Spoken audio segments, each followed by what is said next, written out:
rien là. Donc Francesco Panetta, qui lui par contre est le champion en titre et ne fait jamais de la dentelle, que ce soit en série, que ce soit en finale, ben tenez, voyez là, ça y est, il y est déjà. Voilà. Alors Panetta a pris la course à son compte. Et croyez-moi, il ne va pas faire comme l'Espagnol de tout à l'heure, quand il part devant, ça m'étonnerait qu'après on le voit derrière. Hein.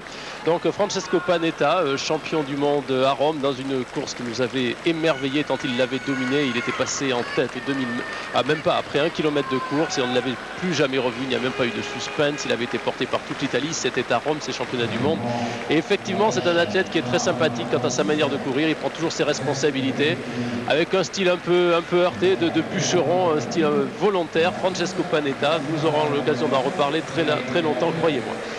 Dans sa foulée, l'Argentin Marcelo Casquevalo, qui est argentin mais qui vit en Espagne, alors que notre ami indien est déjà à la traîne de ce peloton vigoureusement emmené par Francesco Panetta, alors que l'on revient au saut à la perche triple avec, je vous le disais, Joseph Mahmoud dans cette série. Joseph Mahmoud qui vient de se replacer très intelligemment en 4e position d'un peloton toujours emmené par l'Italien Panetta. Joseph Mahmoud qui se place bien dans le peloton. Vous venez de le voir franchir la rivière devant le Hongrois Marco, alors que déjà la sélection se fait bien évidemment par l'arrière à cause du train vigoureusement imprimé par Marco Panetta.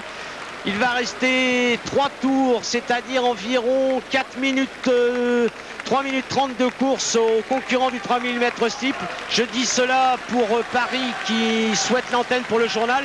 Si vous voulez bien, nous restons encore 3 minutes ici avant de nous quitter pour aller au journal.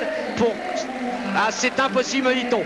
Écoutez, pour l'instant, Panetta devant le Kenyan Patrick Sang. Joseph Mahmoud est en 4e position. Il semble qu'on doive quitter Tokyo pour suivre l'actualité. Cela est bien normal. Nous ne manquerons pas de vous tenir informés de la qualification ou non de Joseph Mahmoud, qui pour l'instant est en 3e position derrière Panetta et Sang et devant le Hongrois Marco. Jean-Michel, on se retrouve tout à l'heure. S'il se passe quelque chose d'important, nous l'enregistrons et nous vous le proposerons dès notre tour après le journal ici à Tokyo. Jean-Michel, vous m'entendez, Jean-Michel? Jean-Michel oui, Joly. Jean-François. Oui, vous avez encore une petite minute. On va essayer d'aller le plus loin possible, évidemment, dans ce 3000 steeple. Et puis, quand il sera temps de rendre l'antenne, eh bien, je vous le dirai tout simplement. Donc nous sommes toujours en direct avec 5 hommes détachés. Joseph Mahmoud bien calé dans la foulée du Kenyan Sang et que Panetta emmène devant Sang, Mahmoud, le Hongrois Marco et l'Américain Mark Krogan, un jeune de 23 ans mais qui a réussi 8 minutes 10 secondes cette année.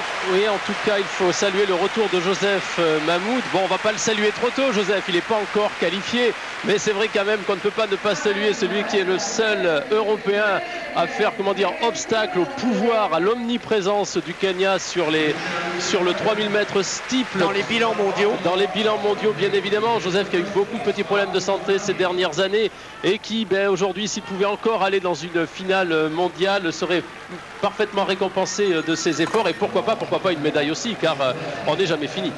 Au moment où nous allons devoir rendre l'antenne à Paris, pour l'instant, Joseph Mahmoud est dans le bon wagon, dans le groupe des 4. L'Américain Mark Krogan est légèrement détaché, mais rien n'est assuré encore pour la qualification pour Joseph Mahmoud, qui suit bien le rythme derrière Panetta et Sang et devant le Hongrois Marco. Merci Jean-Michel, on vous retrouve juste après le 12:45. Coup d'œil à notre sponsor, à tout à l'heure.